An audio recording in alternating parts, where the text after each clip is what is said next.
ഇപ്പോൾ ഏറ്റവും അവസാനം കൗണ്ടിങ്ങിൻ്റെ നില നോക്കുമ്പോൾ NDA മുന്നണിക്ക് 289 സീറ്റുകളിലാണ് ലീഡ് ചെയ്തത്. 232 സീറ്റുകളുമായിട്ട് ഇന്ത്യ മുന്നണി തൊട്ടുപുറയിലുണ്ട്. അതായത് BJPക്ക് തനിച്ച് കേവല ഭൂരിപക്ഷം ഇല്ല. ഒരു സർക്കാർ ഉണ്ടാക്കാൻ കഴിയുമോ ഇങ്ങനെ പോയാൽ? BJPക്ക് തനിച്ച് കേവല ഭൂരിപക്ഷം കിട്ടുമെന്ന് ഇപ്പോഴും ഞാൻ വിചാരിക്കുന്നു. ഇനി കിട്ടിയില്ല എന്ന് വിചാരിച്ചോളൂ, അങ്ങനെയും ഒരു സീനുണ്ടല്ലോ. കിട്ടിയില്ലെങ്കിലും BJP ആയിരിക്കും ഏറ്റവും വലിയ ഒറ്റക്കക്ഷി. ഏറ്റവും വലിയ ഒറ്റക്കക്ഷിയാണ് പ്രസിഡന്റ് മന്ത്രിസഭയുണ്ടാക്കാൻ ക്ഷണിക്കുന്നത്. അപ്പോൾ എന്ത് സംഭവിക്കും? Smaller parties will gravitate towards BJP. സാധ്യത നോക്കിയിട്ട്. കാരണം BJP ഈ പൊളിറ്റിക്കൽ കളികൾ കളിക്കാൻ ഇന്ത്യയിൽ ഏറ്റവും അധികം സാമർഥ്യം BJPക്കാണുള്ളത്. എല്ലാവർക്കും പരാജയപ്പെട്ടതാണ്.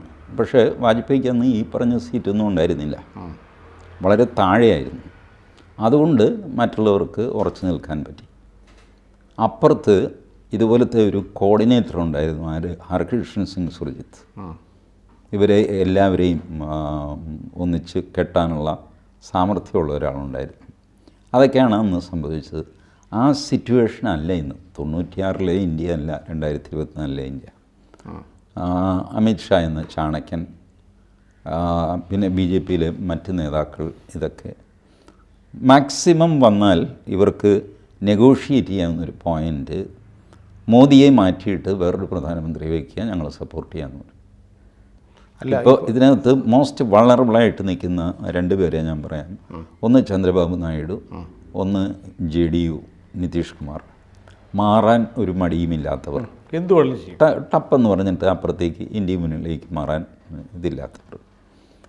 നിതീഷ് കുമാർ മിക്കവാറും എന്നെ പ്രധാനമന്ത്രിയാക്കി കഴിഞ്ഞാൽ ഞാൻ നിങ്ങളുടെ കൂടെ നിൽക്കാം എന്നായിരിക്കും പറയാൻ പോവുക. അദ്ദേഹത്തിന് നിതാന്തമായ മോഹമുണ്ട്. ചന്ദ്രബാബു നായിഡു ആ രീതിയിൽ നെഗോഷിയേറ്റ് ചെയ്യില്ല. അങ്ങനെ വേറെ ഒരുപാട് പ്രശ്നങ്ങൾ അങ്ങേർക്കുണ്ട്.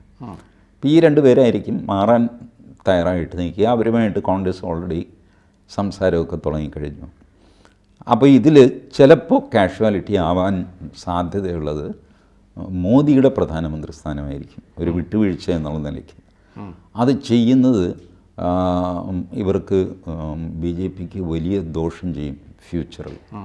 കാരണം ഒരു പൊളിറ്റിക്കൽ സിറ്റുവേഷൻ വന്നു കഴിഞ്ഞപ്പോൾ നേതാവിനെ ഇട്ട് കളഞ്ഞൊരു പാർട്ടി എന്ന് പറയുന്നത് ജനങ്ങൾക്ക് ഒട്ടും ഇഷ്ടപ്പെടുന്നൊരു പ്രവൃത്തിയല്ല.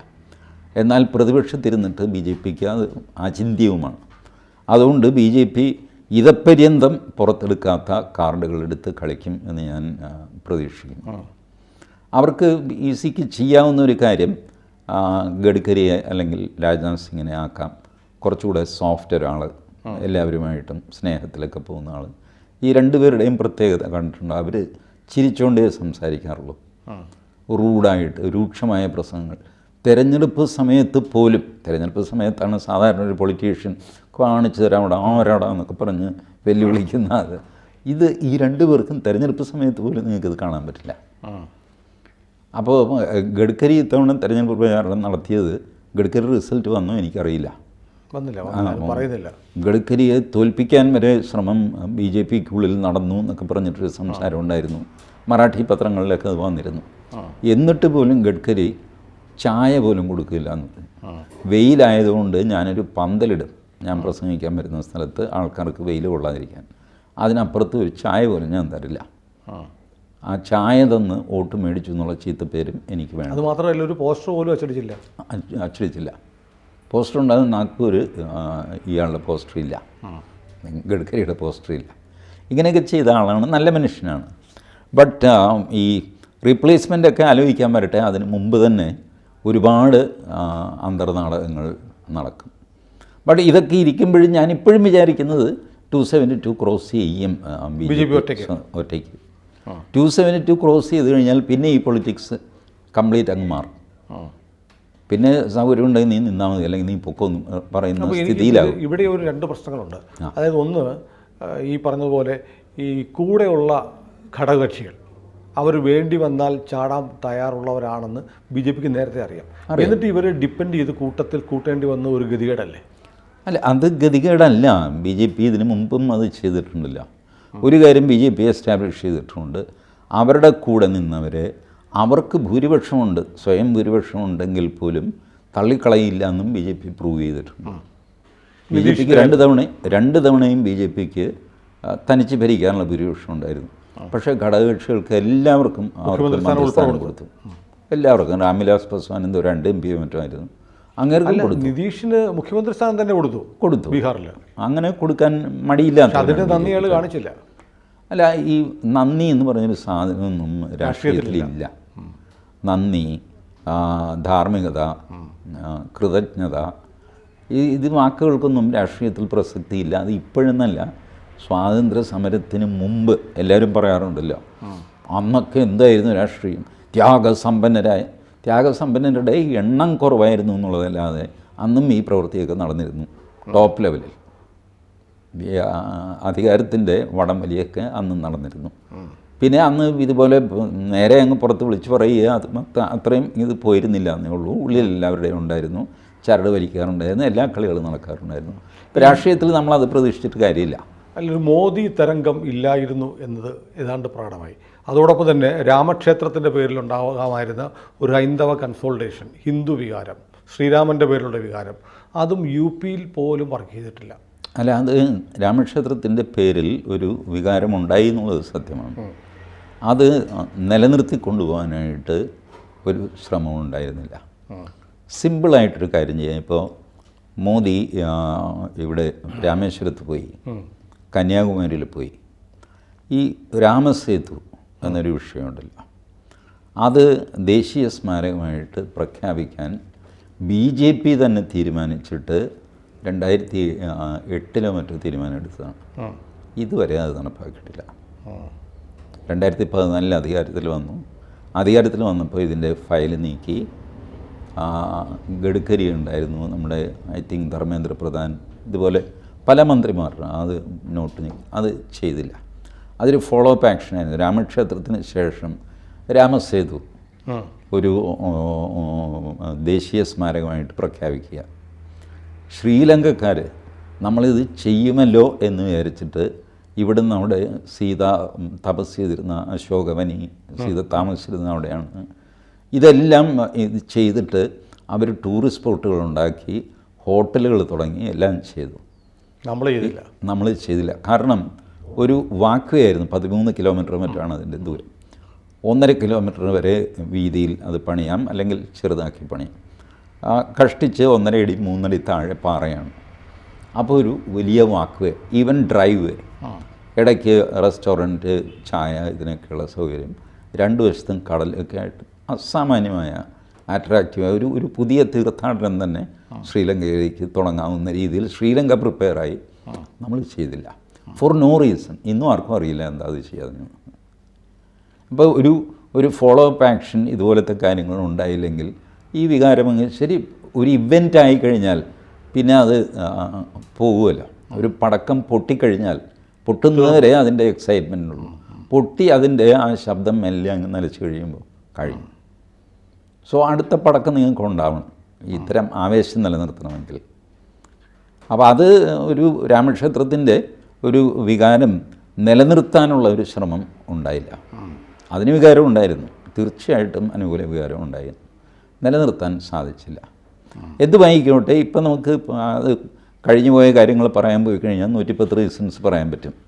അല്ല, യു പി നേടുന്നവർ ഇന്ത്യ നേടും എന്നൊക്കെയാണ് പറയുന്നത്. പക്ഷേ യു പിയിൽ ഇപ്പോൾ ഇന്ത്യ മുന്നണിയാണ് മുന്നിൽ നിൽക്കുന്നത്. അതെ, യു പി നിലനിർത്തുന്നതിൽ പരാജയപ്പെട്ടു. ഈ പരാജയം തുറന്ന് സമ്മതിക്കാൻ BJP തയ്യാറാവുകയും അതേസമയം തങ്ങളുടെ ഗെയിം കൃത്യമായിട്ട് കളിക്കുകയും ചെയ്തു കഴിഞ്ഞാൽ ഇപ്പോഴും BJP ആയിരിക്കും അധികാരത്തിൽ വരുന്നത്. ഞാനൊരു സംശയം ചോദിക്കട്ടെ. ഈ യു പിയിൽ ഈ മോദിയും യോഗിയും തമ്മിൽ ചില പ്രശ്നങ്ങളുണ്ട്. ഇപ്പം കെജ്രിവാൾ പോലും അതാണ് ഉന്നയിച്ചത്, മോദി വന്നാൽ യോഗിയെ മാറ്റും. കാരണം BJP-കാരനല്ല ബേസിക്കലി യോഗി ആദിത്യനാഥ്. അദ്ദേഹം ഹിന്ദു യുവവാഹിനിയോ അങ്ങനെ ഒരു സംഘടനയായിട്ട് വന്ന ആളാണ്. പിന്നീട് BJP-യായി സമരസപ്പെട്ട് പോകുന്നു. RSS പശ്ചാത്തലമൊന്നുമില്ല. അതുകൊണ്ട് ഇവർ തമ്മിലുള്ള ഒരു ഇഷ്യൂ ഉണ്ട് എന്നൊരു കാമ്പയിൻ പലയിടത്തും നടക്കുന്നുണ്ടായിരുന്നു. ആ ഇഷ്യൂ അന്ന് തന്നെ സെറ്റിലായതാണ്. ആദ്യ തെരഞ്ഞെടുപ്പിൽ യോഗി ആദിത്യനാഥ് ലോക്സഭയിലായിരുന്നു, നിയമസഭയിൽ BJP ജയിച്ചു വരുന്നു. BJP-ക്കാർ പറയുന്നു യോഗിയെ ഇവിടെ കൊണ്ടുവന്നിട്ട് ഇവിടെ മുഖ്യമന്ത്രിയാക്കുക എന്ന് പറയുന്നു. ആ സമയത്താണ് ഈ ഡിസ്പ്യൂട്ട് ഉണ്ടായത്. എന്തിന് ലോക്സഭയിൽ നിന്ന് ഒരാളെ നിയമസഭയിലേക്ക് കൊണ്ടുവരണം, അനാവശ്യമായിട്ട് ലോക്സഭാ സ്ഥാനം രാജിവെക്കണം, അവിടെ തിരഞ്ഞെടുപ്പ്, പിന്നെ 6 മാസത്തിനുള്ളിൽ ഇവിടെ മത്സരിച്ച് ജയിക്കണം, ഇവിടെ തിരഞ്ഞെടുപ്പ്, ഇതിൻ്റെ ആവശ്യമില്ലല്ലോ എന്നൊക്കെ പറഞ്ഞാണ് തുടങ്ങിയത്. അത് സെറ്റിൽ ചെയ്തിട്ടാണ് ഫൈനലി യോഗി മുഖ്യമന്ത്രി എന്ന് പറഞ്ഞിട്ട് അങ്ങോട്ട് പോയതും ബാക്കി കാര്യങ്ങളൊക്കെ നടന്നു. അപ്പോൾ ആ സമയത്ത് ആ ഡിസ്പ്യൂട്ട് തീർന്നു. അതിനുശേഷം BJPക്ക് ഉള്ളിലോ പുറത്തോ അങ്ങനെ ഒരു ചർച്ചയോ സംഗതി ഒന്നും ഉണ്ടായിട്ടില്ല. പഴയ ഓർമ്മ വെച്ചാൽ ഇങ്ങനെയൊക്കെ ആയിരുന്നു കേട്ടോ എന്നൊക്കെ ഓർമ്മിപ്പിച്ചു എന്നുള്ളതല്ലാതെ അതിനപ്പുറം അതിനൊരു റീച്ചൊന്നുമില്ല. അതൊന്നും ഒരു ഫാക്ടറി ആയിരുന്നില്ല. BJPക്ക് UPയിൽ സംഭവിച്ച ഈ തിരിച്ചടി ഉണ്ടാകുന്ന എല്ലാവർക്കും അറിയാമായിരുന്നു. ഒരു 10 സീറ്റെങ്കിലും കുറയും എന്നൊക്കെ എല്ലാവരും പ്രതീക്ഷിച്ചിരുന്നു. UPയിൽ ഒരു 10 സീറ്റ് കുറയും, രാജസ്ഥാനിൽ കുറയും, മഹാരാഷ്ട്രയിൽ കുറയും.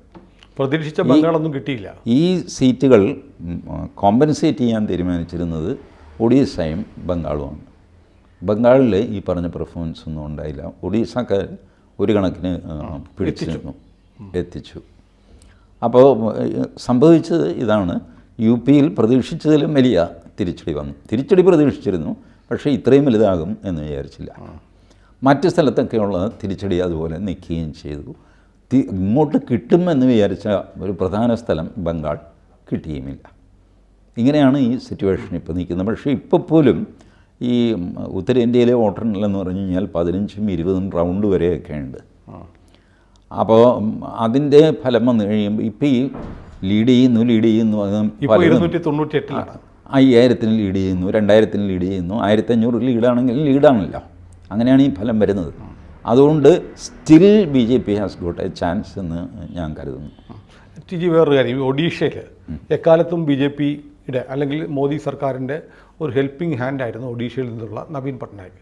മുന്നണിയിലല്ലെങ്കിൽ പോലും ഏതാപൽഘട്ടത്തിലും കൂടെ ഉണ്ടായിരുന്നു. ഇപ്പോൾ എന്താ അവിടെ സംഭവിച്ചത്? പരസ്പരം മത്സരിച്ചു, നവീൻ ഭരണത്തിൽ നിന്ന് പോകുന്നൊരവസ്ഥ വന്നു. അദ്ദേഹത്തിൻ്റെ കുറച്ച് ആളുകൾ MPമാരെ ജയിച്ചും വന്നിട്ടുണ്ട്. അപ്പോൾ ഒരുപക്ഷെ ഇനി ഒരാവശ്യം വന്നാൽ ഈ BJDയുടെ സപ്പോർട്ട് BJPക്ക് കിട്ടുമോ? കിട്ടും. നവീൻ അങ്ങനത്തെ ആളാണ്.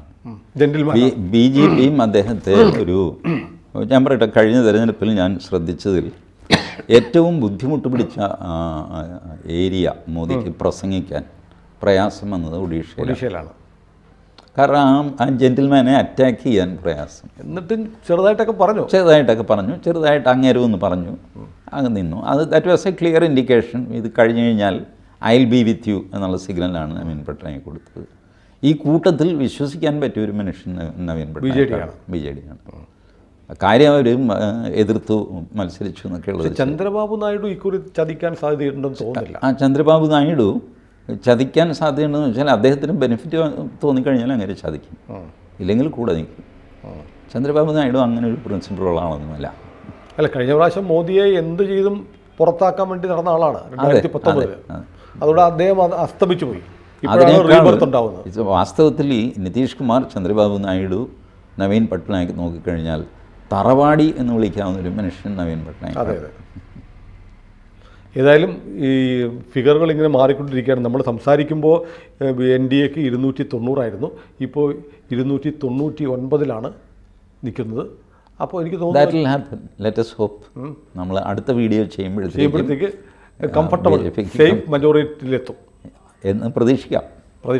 കൂടുതൽ വാർത്തകളും വിശേഷങ്ങളും നിങ്ങളിലേക്ക് എത്താൻ ABC മലയാളം സബ്സ്ക്രൈബ് ചെയ്യുക, ബെൽ ബട്ടണും അമർത്തുക.